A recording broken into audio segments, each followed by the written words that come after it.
You're not going to get rich selling cars unless you build yourself a clientele and you have a lot of repeat business, a lot of referred business. You can be independently wealthy 5 years from now. All of you can.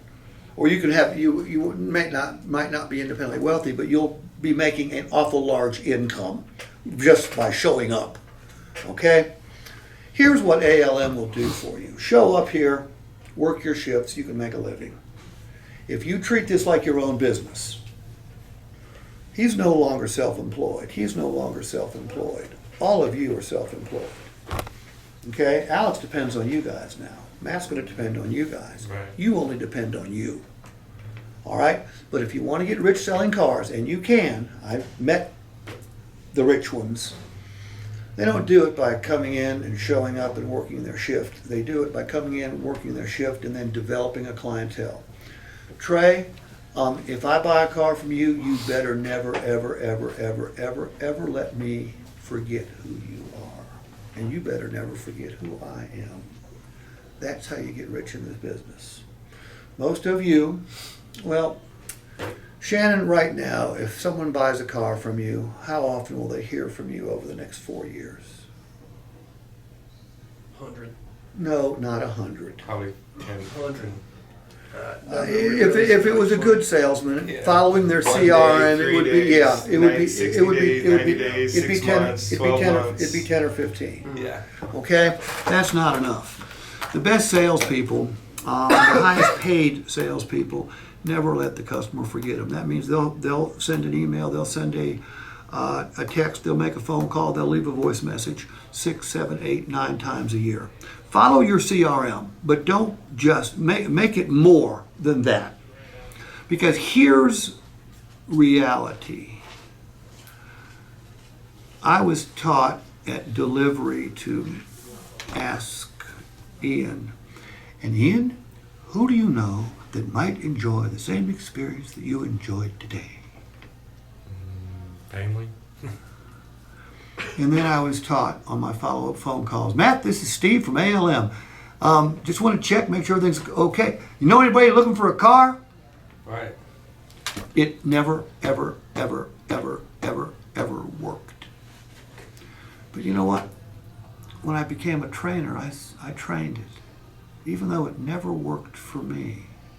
And then somebody called me on it one day. A guy that makes $450 grand a year selling cars, averages 57 units a month. And when I met this guy, it was the first time I'd ever been to the dealership. Well, when I learned who he was and what his performance was, I went and visited him after the session. And I sat down with him and I said, hey, dude, I don't meet many guys like you. Tell me how you do it.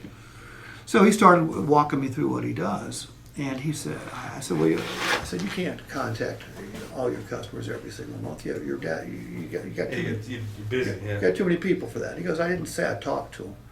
I said I contacted him. Right. I said, you sent a newsletter? He looked at me like I was the biggest dumbass. He goes, would you read a newsletter from a car sale? No. I said, no. He goes, why the fuck would I do that? Right. That's it. I said, okay, dude. I said, how do you do it? He goes, well, I average 20 to 25 referrals a month. That's right. I said, so you're asking people for referrals? He goes, I've never asked a single person ever for a referral. They send them. I said, I'm confused. He said, well, Steve, let me ask you. He said, do you coach people to ask for referrals at delivery and on follow-up calls? I said, well, yeah, I do. He goes, why do you do that? I said, because that's what I was taught to do. He said, did it ever work for you? I said, no. He said, you're a dumbass. And you know what? He was absolutely right. Right. It never worked for me, yet I taught it. Why? Because this is an incestful business. We keep doing the same shit over and over and over again. Expecting different results. So I said, well, I'm a little confused. He goes, yeah, you are. I said, your business is based on referrals. You don't ask for referrals. He goes, no, it's annoying. Okay, asking a customer who just bought a car from you is annoying. He said, number one, he said, I don't have a relationship yet. He said, the reason they bought a car from me the first time is because of my dealership's location, their marketing, their inventory, their pricing policy, and my management team. I didn't screw it up. There's no relation there. I don't have the right to ask them for a referral. He goes, plus it's mathematically improbable. I said, what do you mean mathematically improbable? He said, do you know what percentage of any given population in any given city in this country, Athens, Georgia included, Savannah as well, Metro Atlanta as well. Do you know what percentage of the people in your market woke up today looking for a car or a truck? 5%. 5. So nobody knows anybody looking for a car. He said, but what I do is I make sure the customers never forget me. I contact them every single month. I don't talk to many, but I contact them. I said, doesn't that get a little bit irritating? He goes, from time to time, I will get an email back or a text back, or they'll answer the phone, and they'll say, hey, Tom, I don't need to hear from you every month. I'm never, ever going to forget you. I put them on a quarterly rotation. Right. And then he demonstrates for me a brilliant technique which will cost you nothing and take a minute, take 5 minutes a day. He opens up his database, pulls out this lady, Mrs. McGregor, puts the phone on speaker. He goes, I'm going to call her. If you answer the phone, I'm going to say exactly the same thing as I will if she doesn't answer the phone. He said, by the way, 80% of the time they don't answer the phone. That's right. So boom, he dials Mrs. McGregor. Sure enough, it goes to voicemail. And this is the message he leaves by text, by voicemail, or by email every single month. Unless they answer the phone, then he says the same thing. Ms. McGregor, this is Tom from dealership name. No need to call me back unless there's something I can do for you. Ms. McGregor, I remember you're in the office products business, and anybody I come across looking for office products, I'm always going to send them to you. This is Tom, your car guy at dealership name. Have a great day.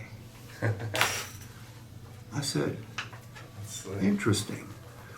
He said, now, Steve, not every one of my customers is in a business where I can provide them referrals. Right. But I always find out, and I remind all my customers that can use referrals that I'm going to refer them business every single month.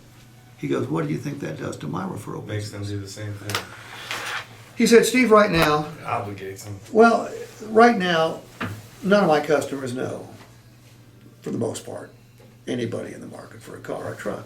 But over time, They're gonna run into somebody. over time, but most of them have forgotten their salesperson's name. They forget before they even buy a car sometimes. Because absolutely, in Athens, Georgia, a year ago today, 100 people bought a car. What percentage, statistically speaking, remember their salesperson's name? Probably less than 3%.